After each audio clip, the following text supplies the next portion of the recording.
Bapak Ibu Saudara yang terkasih dalam Tuhan Yesus Kristus, saya akan menyampaikan firman Tuhan yang tertulis dalam Keluaran pasal 33 dimulai dari ayat 15 sampai ayat 23. Sebelum saya menyampaikan firman Tuhan, mari kita bersatu di dalam doa. Bapa Surgawi, terima kasih buat kebenaran firman-Mu yang akan Tuhan perdengarkan bagi kami. Urapi kami dengan kuasa Roh Kudus-Mu, agar pernyataan Tuhan memampukan kami untuk mengerti akan kebenaran firman-Mu. Di dalam nama anak-Mu Tuhan Yesus Kristus, kami telah berdoa. Amin.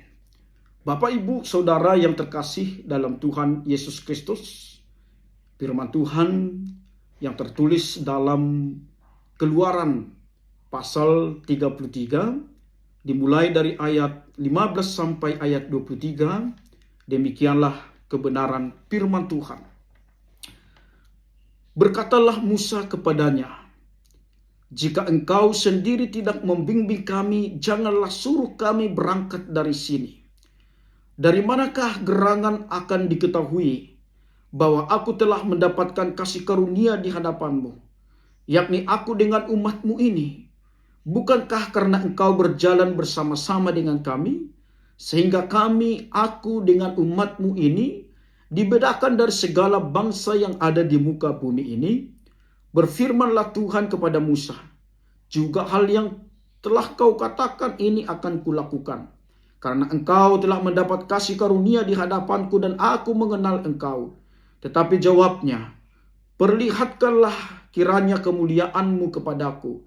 Tetapi firman-Nya, "Aku akan melewatkan segenap kegemilanganku dari depanmu dan menyerukan nama Tuhan di depanmu. Aku akan memberi kasih karunia kepada siapa yang kuberi kasih karunia dan mengasihani siapa yang kukasihini." Lagi firman-Nya, "Engkau tidak tahan memandang wajahku, sebab tidak ada orang yang memandang aku dapat hidup." Berfirmanlah Tuhan, "Ada suatu tempat dekatku di mana engkau dapat berdiri di atas gunung batu. Apabila kemuliaanku lewat, maka aku akan menempatkan engkau dalam lekuk gunung itu, dan aku akan menduduki engkau dengan tanganku sampai aku berjalan lewat. Kemudian aku akan menarik tanganku dan engkau akan melihat belakangku, tetapi wajahku tidak akan kelihatan." Demikian pembacaan firman Tuhan. Bapak Ibu yang terkasih di dalam Tuhan Yesus Kristus, ada seorang atlet renang. Dia sangat andal dan dia sangat terkenal, dan dia sudah beberapa kali menjuarai perlombaan renang. Artinya dia sudah ahli. Dan satu ketika dia mau mengajak seorang anak-anak untuk berenang. Tapi dengan jujur anak ini mengatakan bahwa dia tidak mengerti bagaimana cara berenang. Dan itu adalah suatu hal yang menakutkan bagi dia. Karena dalam pikirannya ketika dia mungkin masuk ke dalam kolam renang, dia akan tenggelam. Tapi seorang atlet tadi mengatakan kepada anak tersebut, "Jangan takut, aku akan menolong engkau, dan aku akan berenang dengan engkau, dan sekali-sekali engkau tidak akan tenggelam." Maka mereka berangkat ke kolam renang. Dan tibalah saatnya mereka mau berenang. Dan sebelum berenang, anak ini mau katakan kembali kepada atlet renang tadi, "Aku tidak bisa kalau tidak memang bersama dengan engkau. Dan aku tidak akan bisa berenang. Dan saya tidak mampu berenang ketika aku hanya sendiri tanpa engkau." Maka atlet renang ini mau meyakinkan dia, "Tenang, aku akan bersama engkau. Aku akan membawa engkau, dan aku akan menolong engkau, dan sekali-sekali pun engkau tidak akan tenggelam." Bapak, Ibu, Saudara yang terkasih dalam Tuhan Yesus Kristus, inilah jaminan Tuhan bagi setiap orang yang terpanggil menjadi orang percaya kepada Tuhan. Menjalani kehidupan ini tentu kita tidak berdaya. Menjalani kehidupan ini tentu banyak tantangan pergumulan yang kita hadapi dalam kehidupan kita. Maka kita sangat membutuhkan seorang penolong bagi kita. Maka firman Tuhan mau mengatakan kepada kita, bagaimana benar-benar Musa merasakan dia tidak mampu untuk membawa bangsa Israel, memimpin bangsa Israel menuju kepada tanah Kanaan yang telah dijanjikan oleh Tuhan tanpa bersama dengan Tuhan. Ini adalah pengakuan yang sangat realita yang ada di dalam kehidupan Musa. Memang Musa dipanggil oleh Tuhan untuk mengeluarkan bangsa Israel dari tanah Mesir karena penderitaan pergumulan yang mereka rasakan di tanah Mesir pada saat itu. Mereka berseru kepada Tuhan dan Tuhan melihat dan Tuhan mendengar mereka sehingga Tuhan memanggil Musa. Pemanggilan Musa itu bukan karena kekuatan Musa. Pemanggilan Musa itu bukan karena dia istimewa dengan yang lain. Tapi pemanggilan Musa itu adalah karena kasih karunia Allah. Sehingga Musa mampu memimpin, membawa bangsa Israel dan bahkan menyelesaikan masalah demi masalah yang mereka hadapi di perjalanan. Itu semua adalah karena kuat kuasa Tuhan. Kita mungkin pernah mendengar bagaimana bangsa Israel keluar dari tanah Mesir. Mereka dihadang oleh tentara Firaun dan di hadapan mereka ada laut yang begitu luas. Mungkin secara akal manusia, mungkin secara akal sehat daripada Musa dan mungkin akal sehat daripada bangsa Israel, mereka akan binasa oleh tentara Firaun pada saat itu. Tapi luar biasa, Allah kita adalah Allah yang dahsyat. Allah kita adalah Allah yang luar biasa. Yang biasanya ketika diperhadapkan dengan kematian di hadapan laut, mereka bisa tenggelam dan mereka bisa mati karena laut yang begitu dalam. Tapi ternyata hal yang menakutkan itu ternyata berubah menjadi jalan keluar bagi mereka. Inilah luar biasanya kasih karunia Tuhan. Dan kita harus yakini dan imani. Kita bisa sampai kepada tahun 2023 ini adalah karena kasih karunia Tuhan. Bukan karena kekuatan kita. Maka mari kita imani, mari kita memiliki komitmen bahwa menjalani tahun 2023 ini kita harus bersama dengan Tuhan. Karena bersama dengan Tuhan, kita akan mampu melewati segala tantangan, rintangan, ancaman yang kita mungkin hadapi di tahun 2023 ini. Dan ini adalah jaminan bagi kehidupan kita. Jangan pernah berjalan tanpa bersama dengan Tuhan. Tapi mari kita berjalan bersama dengan Tuhan sehingga apapun yang terjadi dalam kehidupan kita, kita tetap setia kepada Tuhan, kita tetap mendekatkan diri kepada Tuhan dan kita yakin bahwa rencana Tuhan di tahun 2023 ini adalah rancangan damai sejahtera. Maka saudara yang terkasih dalam Tuhan Yesus Kristus, siapa sangka bangsa Israel yang diperhadapkan dengan padang gurun, ya. Padang gurun adalah suatu daerah yang tidak bersahabat bagi siapapun. Tempat yang tandus, tempat yang gersang, makanan dan minuman susah didapat. Jangankan itu, cuaca pun sangat ekstrim, baik siang ataupun malam. Dan belum juga musuh-musuh dari manusia dan binatang buas pada saat itu yang bisa mengancam kehidupan bangsa Israel. Padang gurun yang berbicara soal tentang masalah, ya, tentang pergumulan dan tentang tekanan, sehingga Musa sendiri mengalami tekanan daripada bangsa Israel ketika mereka diperhadapkan dengan mungkin lapar, haus pada saat itu sehingga bangsa Israel meragukan akan rencana Tuhan yang indah bagi mereka. Karena di padang gurun mereka diperhadapkan dengan apa yang dinamakan dengan pergumulan, tantangan dan rintangan dalam kehidupan mereka. Itu adalah gambaran padang gurun yang tidak ada enaknya. Tapi ternyata itu semua ketika mereka bersama dengan Tuhan, apa yang dijanjikan oleh Tuhan, mereka akan mendapatkan sukacita, yaitu tanah perjanjian, yaitu tanah Kanaan. Maka saudara yang terkasih dalam Tuhan Yesus Kristus, ternyata padang gurun itu hanyalah proses. Ya, padang gurun itu hanyalah sebagai ujian iman bagi mereka. Untuk ketaatan mereka akan janji Tuhan. Maka tanah perjanjian itu merupakan suatu tentang penggenapan Tuhan. Bahwa benar-benar Tuhan menggenapi apa yang telah dijanjikan bagi bangsa Israel untuk sampai kepada tanah Kanaan. Dan kita lihat yang sampai kepada tanah Kanaan adalah orang yang setia kepada Tuhan. Orang yang tetap bersama dengan Tuhan. Orang yang tetap memuliakan Tuhan. Orang yang tetap hidup dalam Taurat Tuhan. Orang yang tetap menjalankan perintah Tuhan. Maka merekalah yang menerima janji daripada Tuhan. Walaupun mereka harus melalui padang gurun. Melalui padang gurun mereka tertempah. Dan itu hanyalah sebagian daripada proses.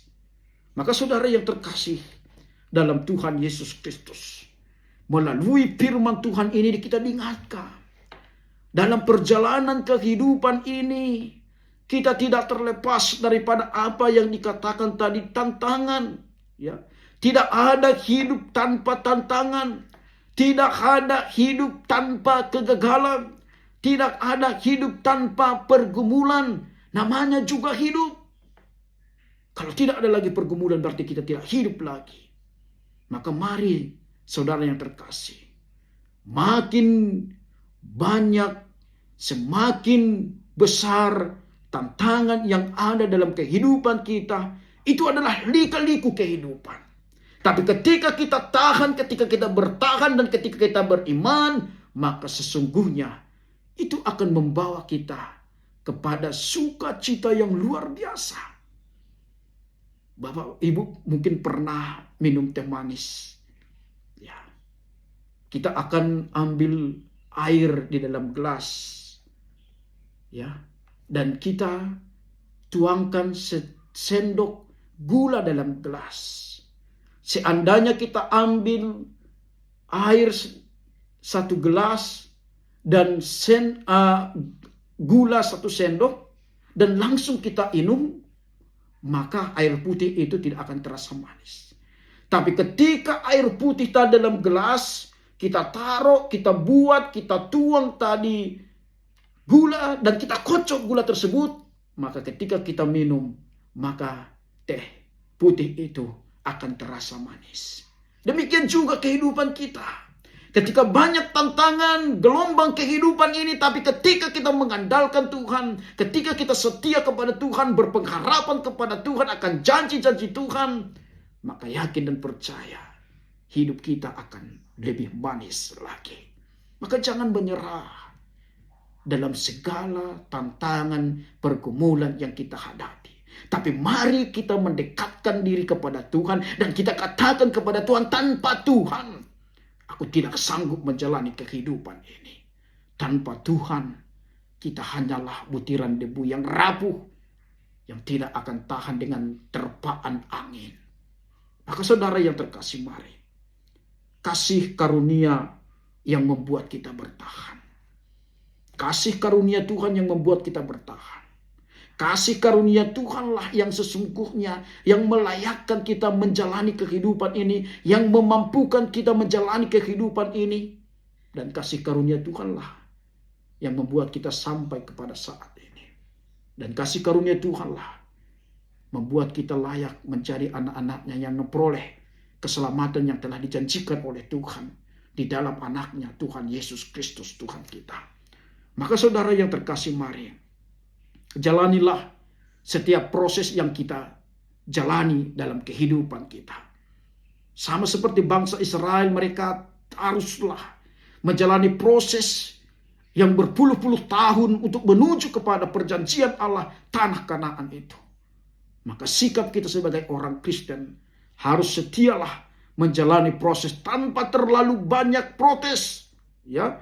Tapi kita harus menunjukkan kesetiaan dan ketaatan hidup dan berjalan bersama Tuhan. Itu kuncinya. Kunci keberhasilan Musa adalah ketika dia berjalan bersama dengan Tuhan. Kunci keberhasilan Musa adalah ketika dia mendengarkan dan melakukan apa yang diperintahkan oleh Tuhan. Dan itu juga yang harus kita lakukan dalam kehidupan kita. Kita lakukan apa yang diperintahkan oleh Tuhan. Maka itu akan menjadi kekuatan, kebahagiaan, dan pengharapan dalam kehidupan kita. Maka saudara yang terkasih dalam Tuhan Yesus Kristus, Tuhan sangat senang bila kita memiliki penyerahan diri penuh kepadanya. Sehingga dia membantu kita, memberikan kekuatan kepada kita.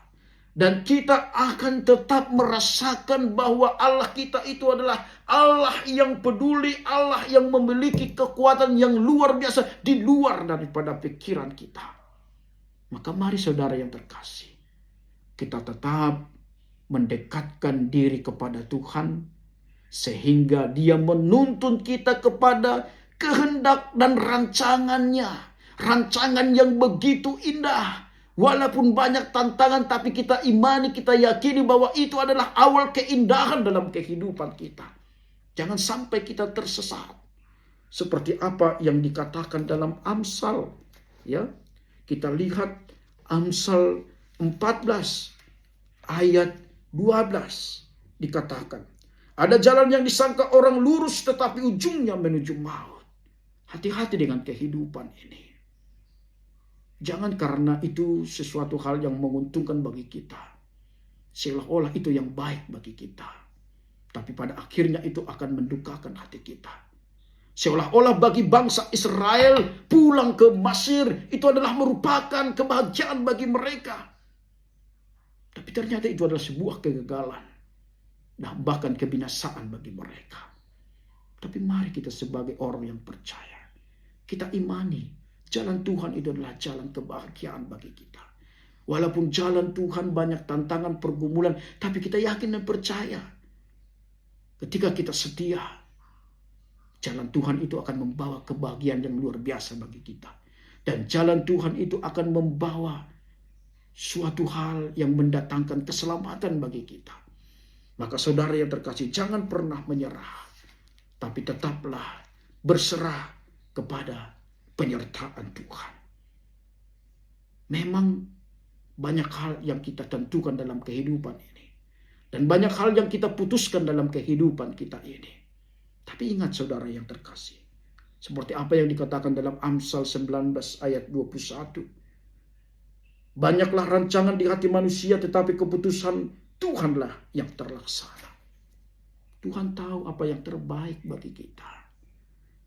Tidak mungkin kita memberikan ketika anak kita umur 5 tahun. Dia meminta sepeda motor kepada orang tuanya. Bukan karena tidak ada uang orang tuanya.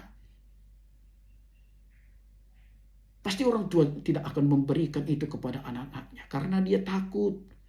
Kalau ketika dia dikasih dengan sepeda motor. Dia tidak tahu apa yang dia harus lakukan dengan sepeda motor. Dan bahkan sepeda motor itu bisa mencelakakan dia dan bahkan menjauhkan dia dari bapaknya ketika dia mungkin mati karena itu.